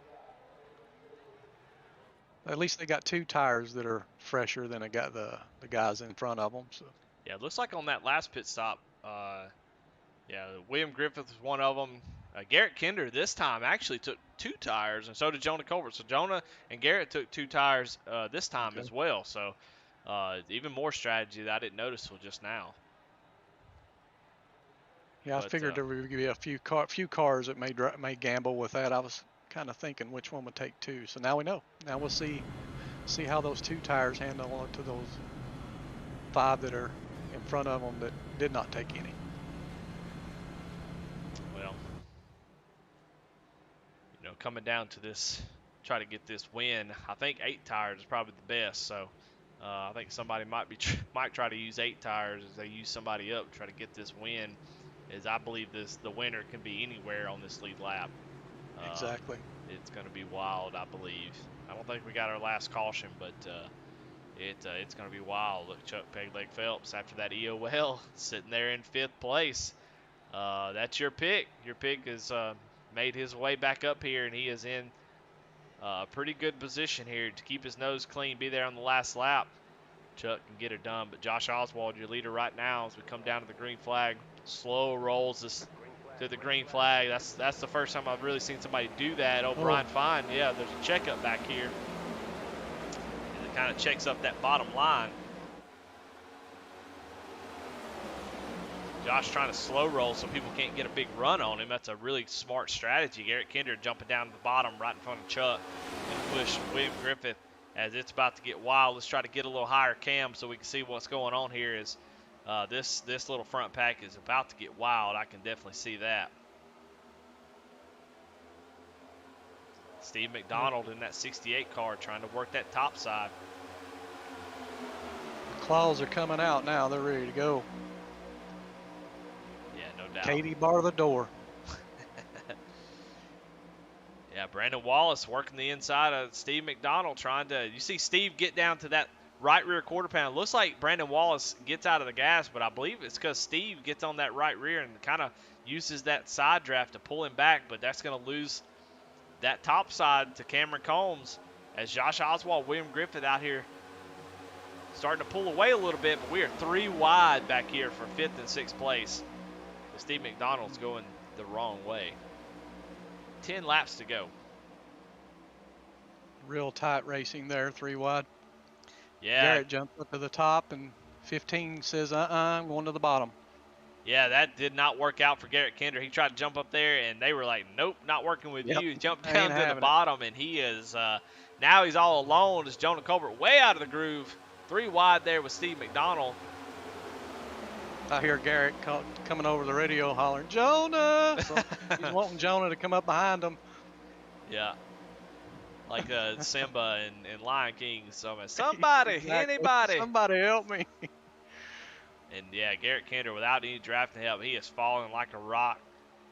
At that point, you kind of just jump out of the gas, maybe try to get to the end line and, man, try to get that momentum back going. But it's tight up here as Josh Oswald is, as we see Justin Ray down on the apron there. Oh, Justin Ray is flirting with that apron, trying to make these moves. He's wheeling that thing. Yeah, he's keeping it clean so far as guys are not giving him that. Cameron Combs gets rooted out of that bottom. Man, 8 laps to go. Now we got to spin. Oh, Jonah Colbert in the wall. Daniel D. Cunningham goes around, and caution is out. Let's go ahead and back her back up, see what happened. Looked like contact between the 68. Yeah, it looks like the 55. Yeah, just maybe didn't know he wasn't clear and comes down and across the nose. A lot of damage to that 31 machine, a lot of damage to that 54 JC Motorsports. That strategy not playing out as most of those cars have damage at this point.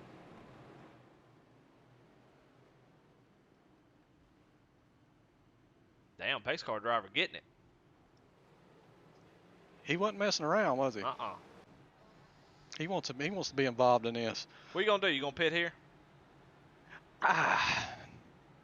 I'd say no. I want to stay out. You made your bed. 7 to go. Take it. 4 to go.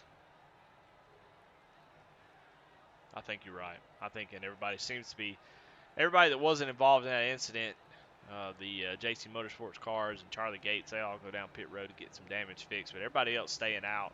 And I think you're right. I think at this point you pit and you're just giving up positions. If you're Josh Oswald, this is this is the whole reason why you did what you did. Your whole plan is to get up here and control the lead. And if these cautions keep coming out, guys being aggressive, caution comes out, you'll end up with that victory. So exactly. His heart rate is probably still going to be twice as high as it was earlier in the race now that he's leading. Yep, no doubt. Let's bring up the point standings before the race and see what they look like. As Ryan Huff, what is your points leader? Jonah Colbert, Fry Hubbard, really close there in the top 3 spots. I don't think Ryan Huff looked like he may have been involved in that first incident. So our points leader taken out of the race. Jonah Colbert just got into an incident. Fry Hubbard involved in that first incident. Steve McDonald was involved in that one. Josh Lokovitz involved in that incident. I mean, good grief, the points are going to be shaken up tonight after this race. We got guys all in the top 10 of points having some sort of issue. Garrett Kinder may be the only one with still having a clean car. Yeah, most of your top guys are having a bad night. Well, will we see another first-time winner this season? Well, I think so. I think Josh Lokovitz is definitely out, and Jonah Colbert is looks like he may be out of the car. Yeah, he's got too much damage, so I think we're absolutely gonna see. I cheated a little bit, but I think we're definitely gonna see a first-time winner, as both those guys are out of the race. So we are guaranteed to get one tonight. We're going to have some very hungry guys looking for that first win of the season. So I'm going to guarantee there's going to be some aggressive moves made towards the end here. Yeah, we don't really have tiered series, so we don't have like like NASCAR has the ARCA, the trucks, the Xfinity, and it's sort of a ladder system. We don't really have that here. The Cup, no series is more important than any other. But for some reason, because this kind of replicates real life NASCAR, The Cup Series is sort of prestigious. You want to be, you want to win here. You want to get a victory in this series, and usually it draws into most competition. And so getting a win in this series is something to be proud of. Um, so getting a win here will be something that you'll be glad and you really want real badly. What I found kind of interesting there is coming up the front stretch, I saw Chuck running the apron. I don't know if he's using that to try to cool his tires off a little bit. Yeah, the old short track move, trying to cool them down a little bit. See if that comes to his advantage. Starting on the outside, but well, both our picks are 6th and 7th. Still very much in the hunt, but it's going to be you don't have that much time. I no, think do not. and Josh Oswald's going to have to make the call of, hey, do you jump out and try to get a big lead, or do you do like you did before, slow roll it so they don't get a huge run? I mean, there's a lot of ways it can go right or wrong. Let's see what he decides to do. As man, business is about to pick up. The market's open, man. Let's get ready to eat. Another guy I don't think you can count out is 4th place outside line. That's Brandon Pollock. He led a few laps towards the beginning. So well, here we go. Going to come to the line. 3 laps to go. Josh Oswald leading us down. Does a slow roll, keeping those cars close to him so they don't get a huge run. Brandon Wallace going to get to the back bumper of Josh Oswald. He shows the bottom a little bit, trying to get that angle down in the corner. William Griffith trying to get some help on the high side, trying to get anybody to come help me, push me, trying to side draft, trying to keep that car from bleeding as the bottom line is just rolling. So far, so good for Josh Oswald. Brandon Wallace got a little pressure here from Cameron Combs looking to the inside. Brandon Wallace shuts the door. You see Justin Ray go down to the apron, but that's going to open the door on the top side. Garrett Kinder clears Justin Ray through the middle there as Justin goes down to the apron and immediately loses the draft, loses all of his run. But 2 laps to go. We're still green. Cameron Combs with a nice little run. Brandon Wallace with a run as well. What's he going to do with it? He's going to stay. He does. He either hits that bubble or decides to lift a little bit as he is trying to plan when he's going to go. Cameron Combs as well, but don't count out that 13 machine as he's going to have a huge run as we take the white flag here in the Tornader 200. Josh Oswald leading with a little bit of pit strategy, but there's a lot of and Justin Ray going to go into the wall, and I don't know if caution is going to fly because we got the white flag, so we're going to keep rolling here. We're going to run it out. Brandon Wallace, Brandon Wallace all over the back bumper. Is he going to be able to make a move? He goes to the corner and lets off a little bit. That leaves Cameron Combs. Cameron Combs is going to go to the inside. Is he going to have enough to get to Josh Oswald? No. Wow. Garrett Kinder with a huge run there. But Josh Oswald was able to take the victory with that strategy call. Cameron Combs was able to come home second. Brandon Wallace third. And Josh Oswald gets a nice little shove into the wall. And the Rebel the Rebel Rumble has started as guys are letting off steam. And it's all for fun, y'all. But Garrett Kinder able to recover to 4th. Brian Fine. Let's go back on that last lap and see what happened to Justin Ray. Man, it was getting tight back there.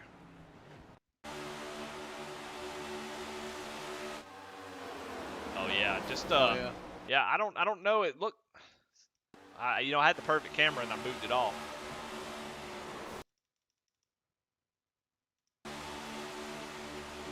Cars are moving around quite a bit. Yeah, it was a lot of back and forth movement. It seemed like everything was good right here. I don't know if Justin was trying to move up for that corner entry, and William Griffith was trying to get a little side draft there, and they come together, and that's all she wrote. Brandon Pollock kind of slid through that. So Steve McDonald a little sideways, but my pick going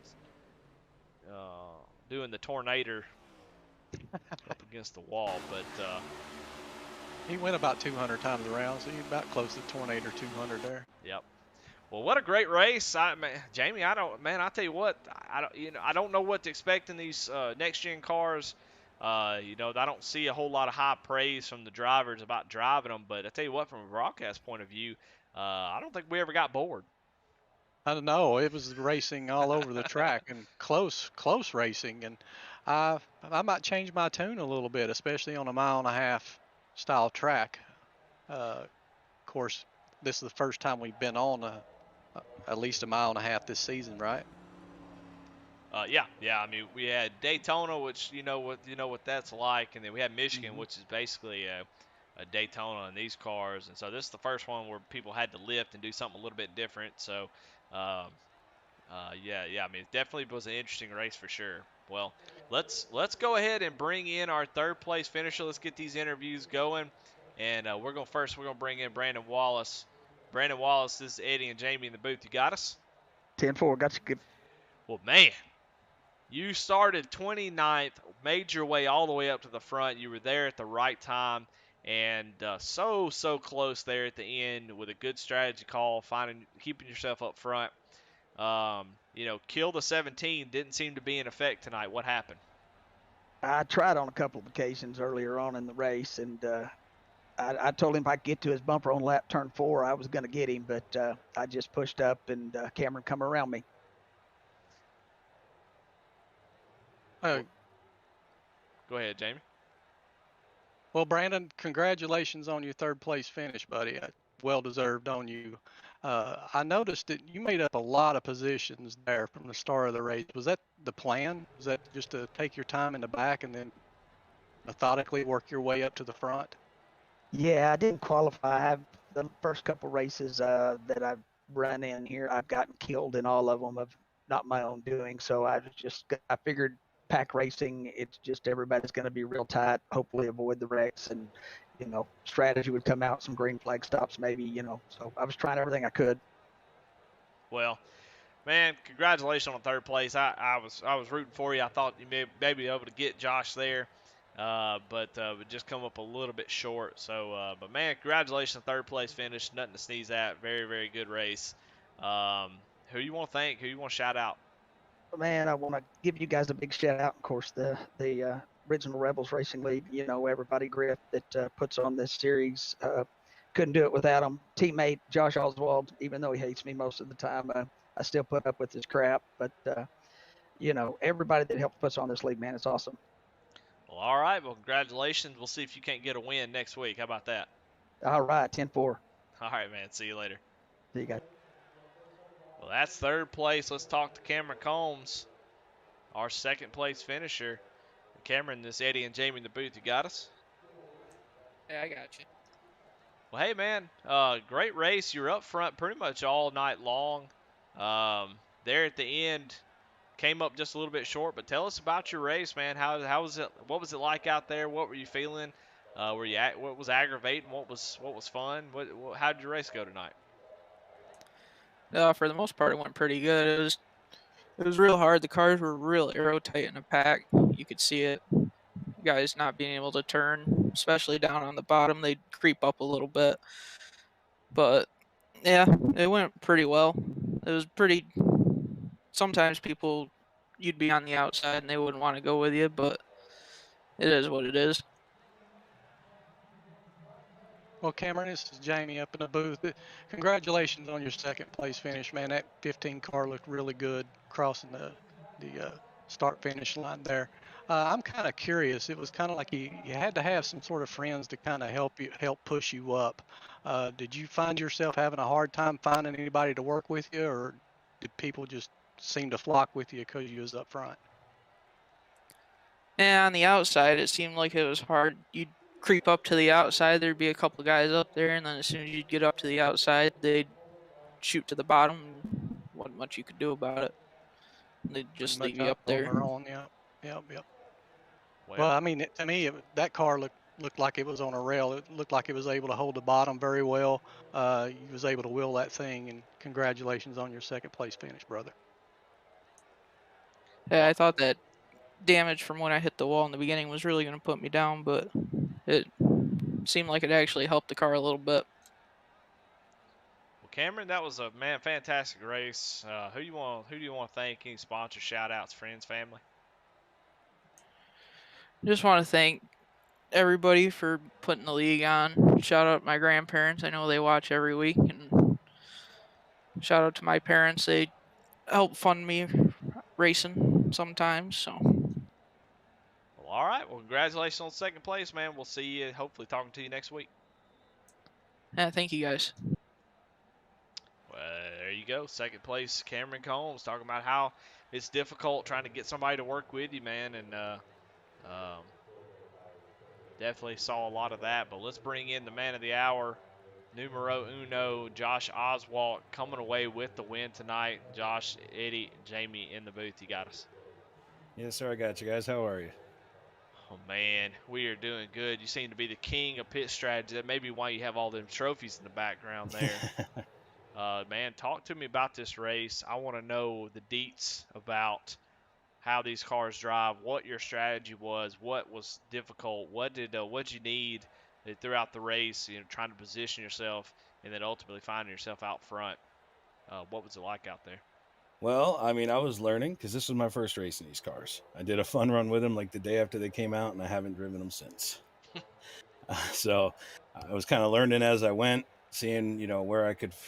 They really, clean air, even with, staying out that last time. I figured, take a gamble. I saw them pit. I figured I had nothing to lose. I already missed the first 2 races of this season, so let's go trophy hunting. And with the clean air, I really didn't have to lift at the end, even with the older tires. Clean air sucked it to the bottom of the track, and it was beautiful. I mean, I saw Griff look like holding back to get a run. I knew it's always a little nervous with that 99 behind you coming to the end for the checkered flag. You never know with that guy, But he ran a good race. All jokes aside, even though he did get into me earlier in the race, knocked me sideways. Tried to blame it on net code, but that's how our dynamic is. It wouldn't be normal if we didn't buff each other up. Yeah, that netcode guy, he gets a lot of guys, man. He gets a lot of people.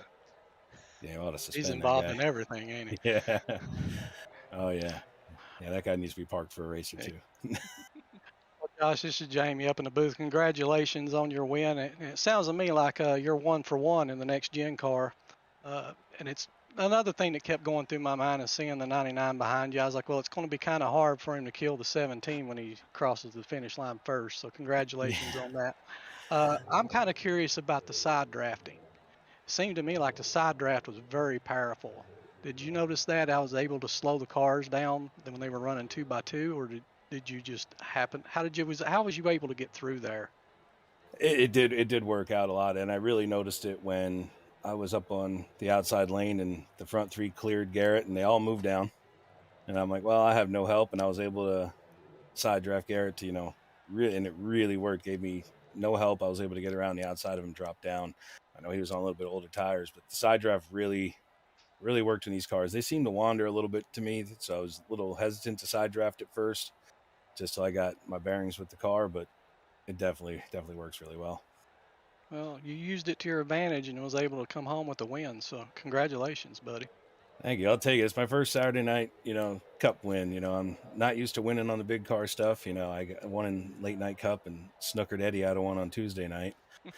But I don't think we'll talk about that though. Yeah, I'd like to talk about it. I don't think Eddie wants to, but Oh, I know. I'm totally good with it. It was a lot of fun, and I was getting my butt whooped by Daniel D. Cunningham. So you get up there with that pit strategy, was able to get the clean air and take that win too. So no, hey, look, I'm always happy to race people out, and that at the end you played the right strategy, won the race just like tonight. So hey, look. You can add probably the most coveted trophy to your trophy case tonight, because we called this race, since we're in Kansas, the Tornader 200. So you're the Tornader champion. You're the big Nader. So congratulations, man, on that win tonight. Who you want to thank? Any shout outs? Anybody you want to holler out tonight? Everybody at Original Rebels, thank you guys for taking care of the broadcast. I'll definitely be going back to watch. It was an interesting race for sure. Big Frig Coolers. Shout out to Magic Mike for hanging out in Discord. Manzo, wherever he's hiding, somewhere in Vegas tonight, And happy birthday yesterday to Mean Gene, and happy birthday today to the boss man himself, Griff. And just like to thank my friends and family for watching at home. All right. Well, congratulations. I think if I remember correctly, that should get you locked into the playoffs. You gonna try to run for the Cup championship, or you gonna be trophy hunting? Oh, we'll see when the Cup playoffs start. I'll have to look at the schedule because real racing starts up around March. So if we can get the season in before I have to start being at the real racetrack on Saturday nights. If I'm in the playoffs, I'm gonna go for it. There you go. Well, you heard it here. Josh Oswalt, congratulations. Man, what a great race. Jamie, closing thoughts as we get ready to end this tonight. What do you think about the race, and what do you think about the racing going forward? I am really, really impressed with the racing here at Kansas. Kansas. To me, it was just a bunch of pack racing, and I'm really, really excited to look forward to when these guys go next week to Bristol to see what they do on a short track. Yeah, absolutely. I think I'm right there with you. There's so much curiosity because I haven't driven these cars. I don't really plan on it either. But I'm interested to see how they handle when you have to let off the gas and use these big old brakes that they got on them. Who's going to really shine in that type of environment? So I'm right there with you. Bristol, it's going to be a blast, and I'm excited as well to see what's going to happen. It's Bristol, baby. I mean, It it is. always delivers. As much as we talk crap about it, we long for the old days of the bottom groove and whatnot. At the end of the day, you put big cars like this, you put 30 of them on the track, there's going to be action all over, and I think that's what we're going to have tomorrow. First half mile, and I think the first race on concrete to see how it's going to eat the tires up in these cars too. So I'm Absolutely. kind of curious. A lot of feathers will be ruffled during that race. I got a feeling, especially with the draft, will probably be out of the equation then. So it's in the driver's hands now, pretty much too. Yep. So we'll see how it goes. But want to thank everybody that watched tonight. Ratchet Miller, Kevin Kinder, Kai Shapper for jumping in later, Mike Aribe, uh, for hopping in chat as well, and all the spammers who jump in and post weird shit in the chat. Sure do appreciate y'all as well. But man, the Tornader 200, it really delivered. A lot of fun, a lot of stuff to think about, and a lot of shake up in the standings. I've tried to wait long enough to see if the standings have updated. Sometimes they do, sometimes they don't. Really just depends on our race. Let's see, and they have. So look here, Garrett Kinder, or Kevin Kinder and Ratchet Miller, if y'all still watching, 13 sitting atop of point standings after some guys had some tough nights. Jonah Colbert drops down to third. But Garrett Kinder takes over the top spot. Cameron Combs, who finished second, he sits in second. Fry Hubbard hanging on. You talked about it.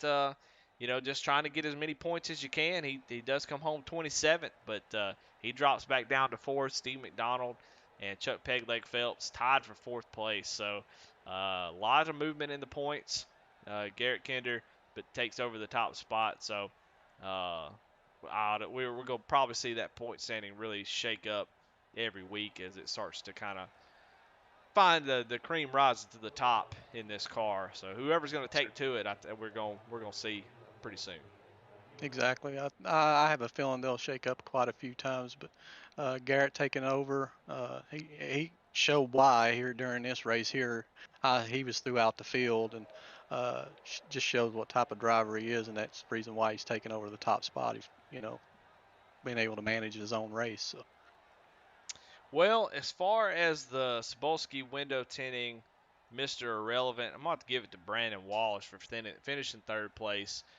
Getting up there, he's irrelevant because he had a chance of taking out the 17 and he didn't. So Brandon Wallace is going to take home the Mr. Irrelevant award. So congratulations, Brandon Wallace, on third place and that award. Best paint scheme of the night. Jamie, you remember one that sticks out to you that you might want to nominate? Well, I mean that I can't help but go with the orange and black. I mean, you pointed it out. The orange and black scheme to me was really, really a great paint scheme. And I might be a little biased being a Tennessee fan. So. Yeah, that is Daniel D. Cunningham. I'm going to try to get you a shot of it here as it's all beat up in this deal right here. But yeah, when it was clean, and I mean, unfortunately, it's on a Toyota. I hate to see that, but I definitely agree. It caught my eye. I like the way that looks, and so that's going to be the Smil Racing Designs paint scheme of the night. So congratulations, Daniel D. Cunningham, for that.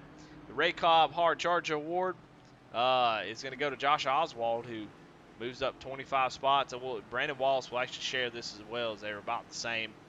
And so Josh Oswald, Brandon Wallace is going to be your Ray Cobb Hard Charger Award. So got all the awards out. The Hard Luck Award. You know, I have to give it to. Man, there's so many Really? people that had Yeah. hard luck tonight. Anybody from 15th back, that's who I'd give it to. I mean, the pole sitter, you know, Fry Hubbard starting up on front, and Yeah, I definitely do Fry Hubbard. I think you're right. Yeah. So, Hard Luck Award winner, starting on pole, getting caught up in that first incident, working hard, trying to stay in it and get a couple points, and ultimately just retired. But he'll be the P&J Hard Luck Award winner. So, man, I want to thank all of our sponsors, everybody. I want to thank Intensity for we're broadcasting on them on Saturday night for our Cup Series. Doing a little crossover so we can reach out to some audience that we don't normally reach out on Rebel Racing Network. So we appreciate them letting us use their platform and just kind of goober around on it for a couple hours. And I want to thank you, Jamie, for coming up in the booth. I think you did a great job. It was a lot of fun. Definitely added to the broadcast. So a lot of fun. I want to thank Griff. Want to thank him for running the league, but also this series. He kind of heads up this series. So, made the decision to go to the next gen car. The Gen 6 car, I didn't really love it either. So this is, maybe the step in the right direction. Made a good call, puts on a good series, and then this one always delivers. So, great night, Rebel Racing Network. I'm Eddie. This is Jamie, and we will see y'all next week. Where are we headed next week? Let's see. Let me pull up the schedule. Bristol Motor Speedway. Oh, that's baby. right. We already talked about that. So Bristol, then we'll head to Homestead, which will be probably a draft fest. We'll go to Iowa, which could be interesting. And then for some reason, Satan decided to put Bristol dirt on this on this schedule. And man, I don't know. I don't know how that's going to work. 125 laps at Bristol on the dirt. We may give NASCAR that actual. They might want to come watch us to see how these cars are going to handle when the real NASCAR drivers take to the Bristol dirt. Yeah, maybe. They got a nice little schedule though. Right after that, Talladega, which will probably be decently fun. We may right around here in March, we may have an update to this car, so we might see some changes as we hit Dover.